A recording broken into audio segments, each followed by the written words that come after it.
So the next question is, what really happened? Why? If I qualify, if I attach the documents correctly, then what happened? So it all boils down to sa pagka-delay na mo sa among flight sa Philippines back when we went home. Not a lot of you knows nga we went home in the Philippines January 2026 and then we went back February. So kasagsagan ng bagyo sa Pinas. Oh, di pa Tagalog. Kasagsagan ng bagyo sa Pinas. And then what happened to us, we booked early from Southern Leyte to Cebu, like 3 days early, we booked an Airbnb to Cebu kay we have to pick up our kids' passport kay we needed to renew na.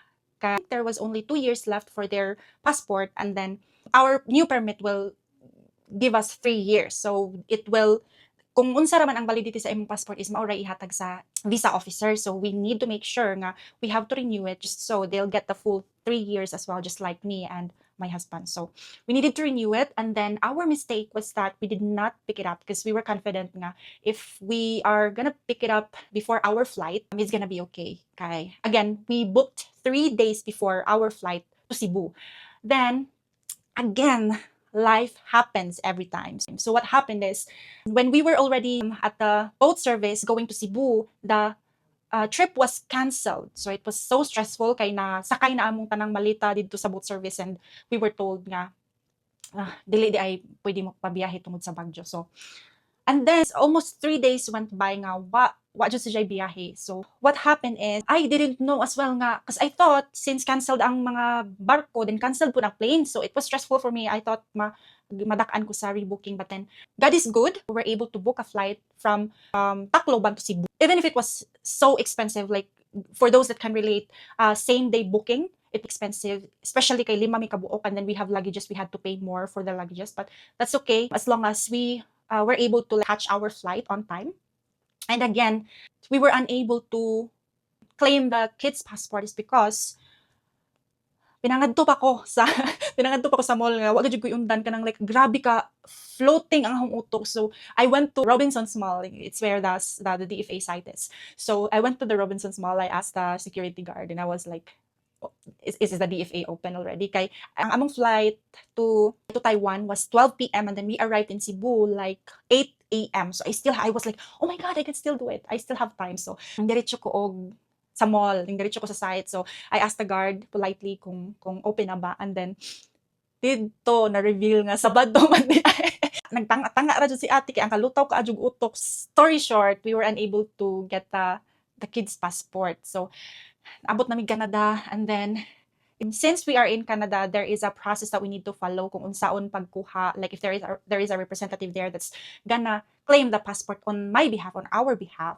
So I had to go file for papers that I needed to do. So need ko mo adto og attorney, need ko mo adto sa Philippine Consulate dire. So it took some time and di man pud siya ma-process on the same day. So it will take another week for them to be able to process it. Once na-process na siya, then I sent the documents to the Philippines and it takes some time as well. Since expiring na ang among permits, so we needed to apply for a new one already bisag wa pa ang passport sa mga bata. So gisugal naman jud na like I needed to apply na, and then I'll just try to send web forms. Web forms are the request that you send documents and follow up of the application. So there. And then, akong gibag-o-bag-o ang mga documents when passing documents just so everything is in place. So we usually put in a table of contents on what are the documents are. So table of contents and then how the documents are arranged. Since I decided the last minute nga na naman i-send ang application even if wa ang new passport sa mga bata, then I need to redo some of the documents, especially the table of contents kay akong gipang insert dito nga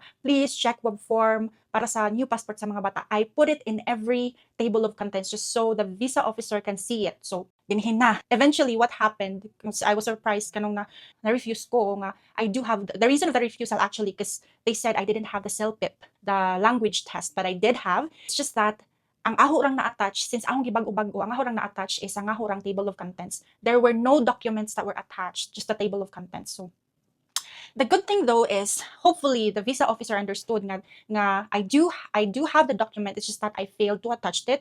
So what happened is ang aho rang application ang na-refused, and then wa na labtan ang kang Dimas og sa mga bata. So when we sent the application, they had 1 year of extension. Kang Dimas is 1 year and then ako is 6 months. Hopefully nakasabot jud ang visa officer nga it's an honest mistake nga wa jud na ako na-attach.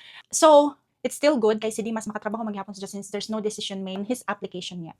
So it's as if like wa sila nalabtan, only me. And the good thing is the effect of the refusal for me is that wala ko'y status diri sa Canada and I cannot work anymore. So I need to apply for a restoration within 90 days of the refusal. So I still have time since there are two ways, the restoration and the reconsideration. So I applied for the reconsideration first. That will allow me to hopefully reverse the refusal and I won't have to apply for restoration kay goods raman ang permit. But then if dili gani ma-approve ang reconsideration within 90 days or within less than 90 days, then I need to apply for the restoration. So the restoration is gonna cost me another 240 plus Canadian dollars. That's okay. That's part of the process. That's part of life.